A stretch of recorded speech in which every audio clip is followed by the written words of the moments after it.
So hi everyone, welcome back to an another video. आज की इस इंपॉर्टेंट वीडियो में बात करने वाले about your CUET PG 2025 exams. And because आपके एग्जाम्स बहुत ज़्यादा नियर है, तो आज की इस वीडियो में मैं आपको कुछ एक तो इंपॉर्टेंट MCQs करवाने वाली हूँ। 50 इंपॉर्टेंट MCQs आज की इस वीडियो में करवाने वाली हूँ। एंड मैं आपको बता दूं, अगर आप इस पर्टिकुलर MCQs की सीरीज में से अगर आपके जो है 10 क्वेश्चन से ज़्यादा गलत होते हैं तो समझ जाना कि आपकी तैयारी अच्छी नहीं है, बिकॉज ये बहुत बेसिक क्वेश्चन है। सबसे बेसिक क्वेश्चंस मैंने इस समय उठाए हैं आपके प्रीवियस ईयर जो भी आपके पेपर हुए हैं CUET PG के, उसमें से। एंड अगर आप चाहते हो कि इसकी मैं एक एडवांस वीडियो लाऊं जिसमें अगर आपके सिर्फ 10 क्वेश्चन ठीक भी होते हैं ना, तो आप समझ सकते हो आपकी सबसे अच्छी तैयारी है। तो अगर आप चाहते हो वो वीडियो लाऊं मैं, तो आप जब इस वीडियो को एंड तक देख लोगे तो मैं कोड बताने वाली हूँ। जैसे अगर वो आप कोड को जो कमेंट करोगे, मतलब बीच में कहीं भी मैं आपको वो कोड बता दूंगी, तभी वो वीडियो मैं जो है लाऊंगी आपके लिए फॉर द एडवांस वीडियोस। सो उसके लिए जो है आपको वीडियो को पूरा देखना पड़ेगा और बीच का जो कोड है वो भी आपको याद रखना पड़ेगा ताकि आप कमेंट कर सको। So let's begin with the video now. सबसे पहले अगर हम बात करें आज की इस वीडियो में हम देखने वाले हैं एग्रीकल्चरल एग्री बिजनेस मैनेजमेंट के बारे में। दैट इज योर कोड है आपका पेपर का CUET PG का COQP 01। एंड आज की इस वीडियो में हम टोटल 50 इंपॉर्टेंट MCQs करने वाले हैं। फर्स्ट का तो आपको आंसर दिख ही गया है, बट अब हम धीरे धीरे करके जो है बाकी MCQs करने वाले, बाकी सीरीज भी करने वाले हैं। सो फर्स्ट ऑफ ऑल अगर हम बात करें, हमारा फर्स्ट क्वेश्चन है what is the primary purpose of tillage in agronomy. So tillage का जो है प्राइमरी पर्पस क्या होता है? चार ऑप्शन है आपके पास। Improve the soil fertility, then you have the control weeds, then you have the prepare the seed bed for planting, and then you have the reduce soil erosion. तो इसका जो करेक्ट आंसर है that is prepare the seed bed for planting. तो ये आपका एक जो है बिल्कुल बेसिक क्वेश्चन था। अब मैं आपको बताने वाली हूँ 50 ऐसे क्वेश्चन और एक एक करके आप खुद ही आंसर दोगे और धीरे धीरे करके मैं भी आपको आंसर बताती चलूंगी। सो नेक्स्ट क्वेश्चन आपके पास है which of the following is a method of irrigation scheduling. कौन सा एक मेथड है जो कि इरिगेशन शेड्यूलिंग में काम करता है? पहला है क्रॉप डेंसिटी मैनेजमेंट, दूसरा है क्रॉप रोटेशन, तीसरा है इवेपो ट्रांसपिरेशन एंड चौथा है फर्टिलाइजर एप्लीकेशन टेमिंग। सो इसका आपको करेक्ट आंसर पता होना चाहिए और इसका करेक्ट आंसर आपके पास है evapotranspiration. Then you have is the next question that is what is the term for the ability to the plant of efficiently use water. मतलब कि आपका टर्म जो है उस टर्म को हम क्या बोलते हैं, शब्द को हम क्या बोलते हैं, जो जिसे हम क्या कहते हैं, ability of plant to efficiently use water, कि वो वाटर को जो अच्छे से यूज कर पा रहा है। Crop density, crop geometry and water use efficiency और the soil plant water relationship. अगर आपने थोड़ा सा भी एनवायरमेंट वाला अपने पेपर के बारे में पढ़ा है तो आपको पता ही होगा ये। और इसके लिए ना मैं आपको एक चीज और बोलूंगी, मेरे चैनल में मैंने कुछ एनवायरमेंट रिलेटेड वीडियोस बनाई है। अगर आपको चाहिए मुझे बस कमेंट्स में बता देना कि आपको एनवायरमेंटल साइंस के ऊपर वीडियोस चाहिए। उसकी मैं एक पूरी प्लेलिस्ट है, उसके जो सारे लिंक्स है वो मैं आपको शेयर कर दूंगी। वो मैं आपको जरूर चाहूंगी कि वो आप उसे पढ़ो, क्योंकि उसमें आपको पूरा एनवायरमेंट का टॉपिक मैंने आपको एक्सप्लेन कर रखा है। वीडियोस थोड़ी सी लेंथी हो सकती है, 10 मिनट्स 15 या 20 मिनट्स की, बट उसमें आपको बहुत अच्छे से एक्सप्लेनेशन वगैरह मिल जाएगी। And the correct answer is water use efficiency. Then you have is which of the following describes the relationship between soil plant and water। Soil plant और वाटर को जो है उस रिलेशनशिप को हम क्या कहते हैं? सॉइल स्ट्रक्चर कहते हैं, सॉइल इरोजन कहते हैं, इरिगेशन क्वालिटी कहते हैं, या फिर सॉइल प्लांट वाटर रिलेशनशिप कहते हैं। तो बहुत इजी है, तो सॉइल प्लांट वाटर रिलेशनशिप सबसे इजी क्वेश्चन है। इसलिए मैंने आपको बोला है कि अगर आपके सिर्फ 10 भी गलत होते हैं ना, तो मान के चलना आपकी तैयारी अच्छी से नहीं है। और अगर अभी तक जितने क्वेश्चन ने 4 करवाए अगर वो सारी गलत है, तो मान के चलो आपको बहुत अच्छे से तैयारी करने की जरूरत है। और उसके लिए आप सबसे इजीली आपके लिए चीज रहेगा एनवायरमेंटल साइंस के ऊपर वीडियोस देखना, जो कि मेरे चैनल पे ऑलरेडी अपलोडेड है। उसमें आपकी सारी क्वेरीज क्लियर हो जाएंगी, आपको ये एनवायरनमेंट के ऊपर मेजर ऑफ द सारे टॉपिक्स आपको इजीली समझ आ जाएंगे। देन अगर हम बात करें वीड्स के बारे में, सो जो हमारा नेक्स्ट टॉपिक है वीड्स का, उसमें हमारा फर्स्ट क्वेश्चन है which classification of weeds can adapt to various ecological conditions. चार वीड्स है आपके पास, चारों के मतलब डिफरेंट वेराइटी है। जो करेक्ट आंसर है दैट इज पेरेनियल वीड्स। ये थोड़ा सा डिफिकल्ट क्वेश्चन आपको लगा होगा, बट ठीक है, कुछ क्वेश्चन होंगे ऐसे डिफिकल्ट जो कि मैं इस वीडियो में डालने वाली हूँ। What principle of weed management involves manipulating the environment to reduce weed growth। weed growth को कौन सा जो ऐसे प्रिंसिपल है जो रोकता है? एंड आपका चार है herbicide application, biological control, cultural control या फिर मैकेनिकल कंट्रोल। और जो करेक्ट आंसर है that is cultural control. Then is the herbicides are classified based on. Herbicides किस पर्टिकुलर बेसिस पे क्लासिफाई होते हैं? प्लांट टाइप के ऊपर, टॉक्सिसिटी के ऊपर, एंड मोड ऑफ एक्शन या फिर chemical composition. So correct answer है mode of action. Then we have is the crop production technology. इसका आपका पर्टिकुलर क्वेश्चन है। और हाँ, ये जो मैं पॉइंटर्स लिख रही हूँ ना, ये एक बार याद रखना, ये जो मैंने आपका पॉइंटर लिखा क्रॉप प्रोडक्शन टेक्नोलॉजी, आगे भी लिखती रहूंगी मैं। तो ये जो भी मैंने लिखे है ना, that is your major topics जो कि आपको जरूर कवर करने हैं अपने पेपर के लिए, क्योंकि उनमें से क्वेश्चंस बनने ही बनने। क्योंकि एक कहते हैं ना डीयू ने, या हम बात करें CUET ने अपना बता रखा है कि ये आपके मेजर टॉपिक्स है जो कि वो कवर करेगा ही करेगा। तो क्रॉप प्रोडक्शन टेक्नोलॉजी ये आपका एक टॉपिक है। बाकी ऊपर 1 और 2 मैंने आपको बताया, ये 2.3 2.4 मैंने ये सब लिखा हुआ है ताकि आपको उसके अंडर के बेसिक क्वेश्चंस, बेसिक वो पता चल सके कि क्या आपका पूरा स्ट्रक्चर रहेगा आपके एग्जाम का, या क्या आपका कितना लेवल रहेगा आपके एग्जाम का। सो क्रॉप प्रोडक्शन टेक्नोलॉजी में आपका फर्स्ट क्वेश्चन है, which of the following is characteristics of rabi crop. Rabi crop और खरीफ क्रॉप दोनों का आपको एक तो डिफरेंस मुझे कमेंट से बताना है। खरीफ क्रॉप का क्या डिफरेंस होता है, रबी क्रॉप का क्या होता है। अगर आपको पता है तो भी बताना, नहीं पता गूगल पे सर्च करके तब बताओ मुझे। बट आपको बताना जरूर है, बिकॉज एक बार आप गूगल पे सर्च करोगे, फिर वहां पे मेहनत करोगे, वहां पे दिमाग लगाओगे, अच्छा ये खरीफ है ये रबी है, फिर आप कमेंट्स में शेयर करोगे, तो उसमें आपकी भी और ज्यादा हेल्प होगी। और ये मत सोचना कि नहीं दूसरे बच्चे की मैं इतनी हेल्प क्यों करूं, क्योंकि बात क्या होती है, ये नहीं है कि आपकी हेल्प ज्यादा हो रही है या दूसरे की कम हो रही है, या दूसरे की आप इतनी ज्यादा क्यों कर रहे हो। बात ये होती है कि जब आप अपनी मतलब गूगल पे सर्च करोगे, आप उसको पढ़ोगे, आप उसे समझोगे, दूसरा क्या करेगा सिर्फ कमेंट आपका पढ़ के चले जाएगा, उसको इतनी जल्दी याद नहीं होगा। जो खुद इंसान गूगल पे सर्च करेगा उसको वो चीज एक कहते हैं ना लाइफ लॉन्ग याद रहेगी। सो which of the following is the characteristics of rabi crops and that is grown during winter season। so winter season के दौरान जो है रबी क्रॉप ग्रो होता है, एंड एक आपका दूसरा खरीफ क्रॉप होता है, वो आपको मुझे कमेंट्स में जरूर बताना है कि वो कब ग्रो होता है। Then we have is what is the main goal of sustainable agriculture. Sustainable agriculture का मेन गोल क्या होता है, क्या करना है, मैक्सिमाइज करना यील्ड को, मतलब कि जो प्रोडक्शन है उसको ज्यादा बढ़ाना, रिड्यूस करना एनवायरमेंट के इम्पैक्ट को, इंक्रीज करना पेस्टिसाइड को यूज को, ये तो बिल्कुल भी नहीं है। सस्टेनेबल है तो पेस्टिसाइड का यूज कम से कम करेंगे, एंड बूस्टिंग क्रॉप डाइवर्सिटी को। सो इसका जो correct answer that is reduce करना एनवायरमेंटल इम्पैक्ट को, कि एनवायरमेंट पे कम से कम इम्पैक्ट पड़े और नुकसान कम से कम हो। Then is a precision agriculture is primarily concern with. Precision agriculture जो है प्राइमरली किस चीज से कंसर्न होता है, that is optimising resource use, कि यूज करना सारे रिसोर्सेज का ऑप्टिमाइजिंगली, कि इन्हें कोई ज्यादा यूज करे कोई खराब यूज करे, वो चीजें नहीं होनी चाहिए।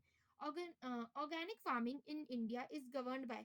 सो जो फार्मिंग है ऑर्गेनिक फार्मिंग इंडिया की, वो किससे पर्टिकुलर गवर्नड होती है, and that is national programme for organic production. Next question है आपके पास genetics and plant breeding. So इसमें पर्टिकुलर आपके पास एक क्वेश्चन है, विच ऑफ, हाँ अब पहले बता दूं मैं, ये आपका एक नेक्स्ट टॉपिक है जेनेटिक्स एंड प्लांट ब्रीडिंग, तो याद रखना ये ऐसे टॉपिक्स मैंने लिखे हुए हैं बीच में 4.5 पॉइंट ऐसे ऐसे करके धीरे धीरे करके, तो ये जरूर याद रखना कि आपके इस पर्टिकुलर टॉपिक्स में से जो है वीडियोस, आप मतलब वीडियोस नहीं आपके पेपर बनता है। सो जेनेटिक्स एंड प्लांट ब्रीडिंग में आपका क्वेश्चन है, which of the following is a part of chromosome architecture. So chromosome architecture का एक कौन सा एक पार्ट है, पहला है क्रोमोमरस, दूसरा है राइबोसोम्स, तीसरा है साइटोप्लाज्म और चौथा है एंडोप्लाज्मिक रेटिकुलम। सो आपका करेक्ट आंसर होगा कोरोमोमरस, हाँ कोरोमोमरस ऐसा कुछ आई थिंक, इसको मैंने पढ़ेंगे। उसके बाद भी है what is the chromosomal theory of inheritance test. तो क्रोमोसोमल जो थ्योरी जो है इनहेरिटेंस की, वो क्या हमारे को बताती है पर्टिकुलरली। इसका आपको जो करेक्ट आंसर हो जाएगा, लाइक चार आपके ऑप्शंस हैं, और जो करेक्ट आंसर है that is genes are located on chromosomes. Then we have is which of the following is not a plant breeding technique. इनमें से कौन सी प्लांट ब्रीडिंग टेक्निक नहीं है, ये तो आपको 101% पता होगी, and that is molecular cloning, because genetic modification हो गया, म्यूटेशन ब्रीडिंग ये तो आपने पढ़ा होगा, म्यूटेशन ब्रीडिंग, हाँ म्यूटेशन ब्रीडिंग ये तो आपने अपने स्कूल टाइम में भी पढ़ा होगा, एंड देन क्रॉस पॉलिनेशन ये भी अपने स्कूल टाइम में पढ़ा ही होगा। Then we have is a soil science, ये आपका एक नेक्स्ट टॉपिक है। सॉइल साइंस में आपका एक क्वेश्चन बन सकता है, soil genesis refer to. Soil genesis किस चीज को रेफर करता है, एक प्रोसेस को of soil erosion, study of soil properties, the formation of soil from rocks and minerals and the chemical composition of soil. So इसमें यही होगा, जो फॉर्मेशन होती है हमारी soil from rocks and minerals इसको एज इसी पर्टिकुलर स्टेटमेंट को हम इसको रेफर कर सकते हैं as a soil genesis. Then we have is what is the primary factor in soil erosion. Primary factor क्या होगा सॉइल इरोजन का, and that will be rainfall intensity. Next question है agricultural economics. So agricultural economics में आपका question बन सकता है, what is the definition of agricultural finance. So agricultural finance की डेफिनेशन आपको पता होनी चाहिए। इसका काम होता है मेनली मैनेज करना फाइनेंशियल एस्पेक्ट्स को of agriculture. Then you have is which of the following is non institutional source of agricultural credit. कौन सी एक ऐसी पर्टिकुलर नॉन इंस्टीट्यूशनल सोर्स है of agriculture credit, and that is money lenders, because commercial bank है, दूसरा हमारे पास cooperative societies होती हैं, एंड नाबार्ड है। ये सारे तो एक टाइप के वैसे हैं जो कि इंस्टीट्यूशनल बेस्ड होते हैं, जो कि आपको जो है एग्रीकल्चर के लिए कुछ ना कुछ पैसे दे देंगे, और वो भी उस थोड़ा कम टैक्स वगैरह पे दें। बट क्योंकि यहाँ पर आपको फॉर्म्स बहुत सारी चीजें सबमिट करनी पड़ती है, डॉक्यूमेंट्स वगैरह, तो लोग जनरली जो है मनी लेंडर्स के पास इजीली मतलब डाइवर्ट हो जाते हैं instead of going to such officials. Then you the 4 hours of credit include all but, मतलब 4 आवर्स ऑफ क्रेडिट जो है इसमें क्या क्या इंक्लूड होता है, पर एक चीज इनमें से इंक्लूड नहीं होती है, right source, right timing, right pricing and right purpose, and the correct answer is right pricing. इसमें जो है क्रेडिट में जो है ये इंक्लूड नहीं होता है 4 आवर्स में। देन यू रूरल डेवलपमेंट, ये आपका एक इंपॉर्टेंट टॉपिक है इस पेपर का। सो रूरल डेवलपमेंट में आपका एक क्वेश्चन बन सकता है, what is the primary focus of rural development. Rural development का प्राइमरी फोकस क्या होगा? अर्बनाइजेशन तो नहीं हो सकता है, उसके अलावा वो जो करेक्ट आंसर है that is economic development of rural areas, क्योंकि रूरल में आपको डेवलपमेंट करनी है, आपको जो गांव वगैरह क्षेत्र है वहां पे आपको डेवलपमेंट करनी है, तो उसके लिए आपकी इकोनॉमिक डेवलपमेंट होना रूरल एरियाज में बहुत ज्यादा इंपॉर्टेंट है। Then we have is which of the following is an objective of the rural development programs launched by the government of India. चार ऑप्शन है आपके पास। सो इसका जो करेक्ट आंसर होगा and that will be improving the live living standards in rural areas, क्योंकि कौन सा एक ऐसा मेन ऑब्जेक्टिव है रूरल डेवलपमेंट प्रोग्राम्स का जो कि गवर्नमेंट ऑफ इंडिया ने जो है लॉन्च किया है, तो वो यही होगा कि इंप्रूव करना living standards in rural areas. Then mineral nutrition and plant physiology. So इसमें जो है फर्स्ट क्वेश्चन आपका बन सकता है which nutrient deficiency causes yellowing of leaves in plant. तो किस पर्टिकुलर चीज की कमी होती है, and that is nitrogen. Nitrogen की जब कमी होगी तो जो डेफिशिएंसी होती है हमारी प्लांट्स को होती है। एंड अब आपको पता होगा जैसे जनरली बोला जाता है कि रात के टाइम पे ट्री के पास नहीं सोना चाहिए। क्यों नहीं सोना चाहिए? बिकॉज वो ऑक्सीजन कंज्यूम करते हैं। इसका मतलब क्या होता है? वो पूरे दिन में नाइट्रोजन कंज्यूम कर रहे हैं, बट रात के टाइम में जब वो ऑक्सीजन कंज्यूम कर रहे हैं तो वो आपको जो है और ज्यादा हानिकारक हो सकता है और आपको उस समय ऑक्सीजन की कमी हो सकती है। नेक्स्ट क्वेश्चन हमारे पास है इन C3 plants photosynthesis primarily occurs in। so C3 plants में photosynthesis primarily कब occur करता है, and that is so that will be chloroplasts। Then हमारे पास नेक्स्ट क्वेश्चन है, और उससे पहले मैं आपको बता दूं द मेन कोड, जो कि आपको अगर आपको जो इसकी एक एडवांस वीडियो चाहिए जिसमें आपको जो है मतलब 10 क्वेश्चंस, 10 क्वेश्चंस ऐसे होंगे जो कि आपके अगर आपने वो भी सही कर लेते हो ना, अगर आप उन्हें सही से आंसर दे देते हो तो आपको समझ आ जाएगा कि आपकी तैयारी बहुत अच्छी हो रखी है। अगर आपको वो वीडियो चाहिए just comment below I need advance video. Just comment below I need advance video, आपको ये कमेंट करना है। अगर आप ये कमेंट कर दोगे या फिर हैशटैग एडवांस वीडियो भी कमेंट कर सकते हो, ताकि उस पर्टिकुलर के ऊपर जो है मैं आपको प्रोवाइड कर सकूंगी। ऑल्सो हाँ, ये नहीं है सिर्फ आपको I need advance video, bracket में चैनल का नाम, जिस चैनल पे आप इस समय वीडियो देख रहे हो उस पर्टिकुलर चैनल का नाम जो है ब्रैकेट में लिखना है। सो नेक्स्ट क्वेश्चन पे आ जाते हैं, that is plant propagation and post harvest management. So what is the process of seed dormancy. So ये आपका एक क्वेश्चन बन सकता है कि सीड डोरमेंसी का एक प्रोसेस जो है वो हमारा क्या होता है, and that will be your inability of seeds to germinate under optimal conditions। then हमारे पास है what is the common method of post harvest management for fruits and vegetables। so चार ऑप्शन है आपके साथ, इसका जो करेक्ट आंसर होगा controlling temperature and humidity. Next है आपके plant pathology and pest management, ये आपका एक इंपॉर्टेंट टॉपिक है। So which are the following is an example of abiotic disease in plant. Abiotic disease in plant का कौन सा एक एग्जांपल है? तो ये याद रखना, जैसे मैं आपको अबायोटिक कंसेप्ट बता रही हूँ दैट इज हीट स्ट्रेस, बाकी सारे जो है बायोटिक डिसीज के मतलब एक एग्जांपल होंगे। देन हमारे पास है इंटीग्रेटेड पेस्ट मैनेजमेंट। सो आईपीएम जो है इन्वॉल्व क्या करता है? आईपीएम जो है इन्वॉल्व करता है combination of biological, cultural and mechanical controls. Then you have the animal husbandry and poultry. So which of the following is an exotic breed of cattle? Gir, Jersey and Sahiwal and the red Sindhi, and the correct answer is Jersey. Then you have is swine production is mainly concerned with। so swine production mainly किस चीज से concerned होती है? Milk production, meat production, fibre production या egg production, and the correct answer is meat production. Then you have credit analysis and agricultural finance. So इसमें हमारा पहला question है जो थ्री चीजें ऑफ क्रेडिट वो एनालिसिस वो इंक्लूड करते हैं ऑल एक्सेप्ट, मतलब कि कौन से तीन चीजें हैं जो वो इंक्लूड करती है, पर आपको उसके अलावा बताने कौन सी एक चीज है जो कि वो एक्सेप्ट नहीं करती है या फिर उसके अंदर एनालिसिस के अंदर नहीं आता है, and that is climate. then you have is which of the following is an example of an industrial source of agricultural finance। चार ऑप्शन है आपके पास और इसका जो करेक्ट आंसर होगा that will be commercial banks. Next question पे आ जाते हैं हम, what does the term credit needs in agriculture refers to. So term जो है क्रेडिट नीड्स इन एग्रीकल्चर उसको किस चीज में हम रेफर करते हैं, एंड दैट इज चार ऑप्शन है आपके पास, करेक्ट आंसर है the amount of financial resources required for the farm operation is known as credit needs, कि कितना आपको पैसे जो है रिक्वायर्ड है, कितना आपको मनी रिक्वायर्ड है फाइनेंशियल रिसोर्सेज, ताकि फॉर द फार्म ऑपरेशंस के लिए या फिर आपकी जो पर्टिकुलर एक खेती होगी उसके लिए। नेक्स्ट क्वेश्चन है हमारा मार्केटिंग एंड फार्म मैनेजमेंट में से। सो इसका हमारा क्वेश्चन होगा the concept of market segmentation refers to. So जो कॉन्सेप्ट हमारा मार्केट सेगमेंटेशन का वो किस चीज में रेफर करता है? चार ऑप्शन है आपके पास और जो करेक्ट आंसर होगा that is dividing the market into smaller sections based on the consumer preferences. Next question पे आ जाते हैं हम, which of the following is not a component of marketing mix। so एक ऐसा कौन सा कंपोनेंट है जो कि मार्केटिंग मिक्स का जो है मतलब इनमें से कंपोनेंट नहीं है। 4 ऑप्शंस मैं आपको दिखा देती हूँ। Product, price, promotion and profit. तो जो आपका मेन है दैट इज़ प्रॉफिट। प्रॉफिट जो है वो एक कंपोनेंट नहीं है आपका मार्केटिंग मिक्स का। Then you have is what does the PLC describe? PLC होता है product life cycle. So PLC जो है वो क्या डिस्क्राइब करता है? The stages a product goes through from introduction to decline, the total duration of products development, the time it takes for a product to gain market acceptance, या फिर the life cycle of the products raw material. And the correct answer is the stages of a product goes through from introduction to decline. Then here is the project management and statics in agriculture. So इसमें आपका पहला question होगा, what is the primary goal of project management in agriculture? So primary goal आपका क्या होगा project management का agriculture में? 4 option है आपके पास। उसका जो करेक्ट आंसर होगा that is ensuring the efficient use of resources, ताकि अचीव किए जा सके प्रोजेक्ट ऑब्जेक्टिव्स।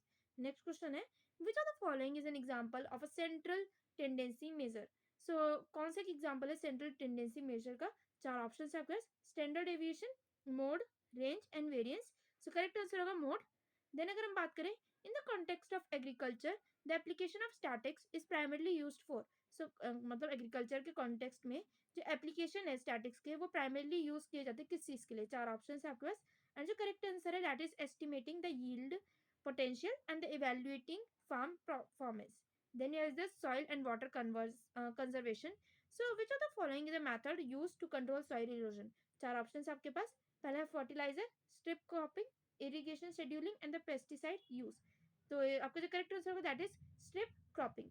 नेक्स्ट क्वेश्चन में हम आ जाते हैं, contour bunding is used to. So contour bunding जो है वो किस चीज के लिए यूज होती है? 4 ऑप्शन है, improving soil aeration, then you have is the prevent waterlogging, control the soil erosion by water, and the increase of the crop density. So correct answer आपका control soil erosion by the water। यह होता है आपका काम majorly contour bunding का, और इसको हम यूज करते हैं ताकि हम कंट्रोल कर सके अपनी सॉइल इरोजन को बाय द वाटर। नेक्स्ट अगर हम बात करें, what is the primary cause of water erosion in soil? तो ये तो सभी को पता होगा कि प्राइमरी कॉज क्या होता है वाटर इरोजन को सॉइल में, that is heavy rainfall and the run off. Then we have the plant disease and pest management. 4 questions है इसमें हमारे पास मेजरली। फर्स्ट क्वेश्चन है the disease triangle in plant pathology involves all of the following except. मतलब इन चारों को छोड़ के, मतलब इन चारों को, चार तो इन्वॉल्व करते हैं तो पर एक कौन सा ऐसा है जो कि इन्वॉल्व नहीं करता है, ये इनमें पर्टिकुलर जी कौन से इन्वॉल्व नहीं करता है, and that is pest resistance. Then we have which of the following plant pathogens causes wilt in plants? So कौन से एक पर्टिकुलर जो कि कॉज करता है wilt आपके प्लांट्स में? Fungi, bacteria, viruses and the nematodes. And जो करेक्ट आंसर आपका that is fungi. Next question है, integrated pest management that is IPM जो कि कैरेक्टराइज्ड होता है बाय, ये हमने पहले भी पढ़ा है, आपको इसका आंसर तो पक्का पता होना चाहिए, that is preventive measures combined with biological control and pesticides. कुछ क्वेश्चंस मैंने सेम टू सेम इसलिए भी रखे हैं क्योंकि वो एक या दो बार पेपर में, मतलब 2 बार से ज्यादा बार भी पेपर में पूछे गए होंगे। Animal husbandry and poultry. So which are the following is an exotic breed of poultry? कौन सा एक्सोटिक ब्रीड है पोल्ट्री की? अगर ये आपको नहीं भी पता तो आपको इतना डरने की जरूरत नहीं है, इस टाइप के क्वेश्चन जनरली बहुत ही कम पूछे जाते हैं, बहुत ज्यादा स्पेसिफिक क्वेश्चन है, और इसका जो करेक्ट आंसर है दैट इज लेघॉर्न। नेक्स्ट क्वेश्चन है, the primary focus of poultry production is, ये तो जरूर पता होना चाहिए पोल्ट्री का मेजर प्रोडक्शन क्या है, that is egg and meat production. Next question है, what is the main advantage of cross breeding in livestock? 4 option है आपके पास, और इसका जो करेक्ट आंसर होगा that will be improved growth rate and productivity. Next question है organic farming में से, ऑर्गेनिक फार्मिंग एक आपका इंपॉर्टेंट टॉपिक रहेगा आपके पेपर के लिए। सो इसमें क्वेश्चन आपका, which are the following is a core principle of organic farming? तो ऑप्शन आपके पास 4 हैं, इसका जो करेक्ट आंसर है that is crop rotation. Then आपके पास है, what is one of the main challenges of organic farming in India? So main challenge क्या होंगे ऑर्गेनिक फार्मिंग इन इंडिया के?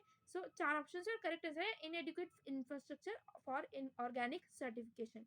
नेक्स्ट क्वेश्चन है, क्रॉप प्रोडक्शन एंड टेक्नोलॉजी में से, सो ये तो बहुत इजी क्वेश्चंस होने वाले हैं। अब which of the following is an example of kharif crop? Wheat, rice, barley और मस्टर्ड। खरीफ क्रॉप का इनमें से कौन सा एग्जांपल है? That is rice. इससे आपको ये भी पता चल जाएगा रबी क्रॉप के एग्जांपल है wheat, barley and mustard. Next है, what is the main concern when growing crops under intensive farming system? तो क्या मतलब नुकसान होता है जनरली, मेन कंसर्न क्या होता है जब हम एक बहुत ज्यादा लेवल पे जो है अपना फार्मिंग कर रहे थे? तो इसमें सबसे मेन तो यही होता है कि सॉइल की जो फर्टिलिटी होती है वो खराब होती है, डिक्लाइन होती है। Which of the following is a method जिससे हम इंप्रूव कर सकते हैं nutrient use efficiency in crop production?